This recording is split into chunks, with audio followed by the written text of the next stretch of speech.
तो सुबह लेना है, शाम को लेना है तो शाम को लेना है, खाली पेट लेना है तो खाली पेट लेना है। अगर कोई सिरप है उसको सुबह खाली पेट लेना है तो खाली पेट लेना है, अगर उसको खाने के बाद लेना है तो उसको खाने के बाद लेना है। इस तरीके का आपको सीखना पड़ेगा। तो ये सबसे बड़ी बात आप किसी भी व्यक्ति को ये बताएंगे, जब वो आपसे पूछेगा कि क्या आयुर्वेद का साइड इफेक्ट होता है, तो आप सिंपली उससे ये कहेंगे कि नहीं सर, आयुर्वेद का बिल्कुल भी साइड इफेक्ट नहीं होता है। लेकिन साइड इफेक्ट नहीं होने का कतई ये मतलब नहीं है कि हम उस चीज को एक्सेसिव करें, हम उसको हद से ज्यादा लें। अब एक टैबलेट हम 10-10 टैबलेट खा लें, तो ऐसा नहीं है। हर चीज का एक डोज बनाया गया है, लेकिन उसका कोई भी साइड इफेक्ट नहीं होने का मतलब ये होता है कि जैसे मान लीजिए अपने को किसी भी तरह की पाइल्स की समस्या नहीं है, लेकिन हमने पाइल्सअवे टैबलेट खा लिया, तो इसका क्या है, कोई फर्क आपकी सेहत पे नहीं पड़ेगा। अगर आपको किसी भी तरह से मधुमेह की समस्या नहीं है और अगर आपको टैबलेट आपने खा लिया, तो भी आपको कोई भी उसका फर्क नहीं पड़ेगा। तो ये होता है साइड इफेक्ट का मतलब।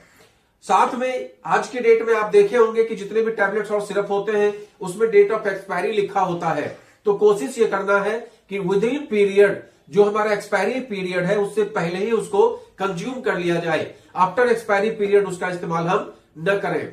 तो इस तरह का बहुत सारा प्रोडक्ट है जो कि हमारा एक्सपायर हो जाता है। अब आप कहेंगे क्या वो बिल्कुल बेकार हो गया?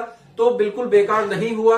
कोशिश ये करिए कि उसका इस्तेमाल न करना है, लेकिन अगर बाय द वे आप करते भी हैं तो उससे आपकी सेहत पे कुछ खास फर्क नहीं पड़ेगा। ये हो सकता है कि जो 100% रिजल्ट आपको मिलने वाला है उसके बदले में आपको 100% रिजल्ट न मिले, तो इसका कोई साइड इफेक्ट नहीं होता है।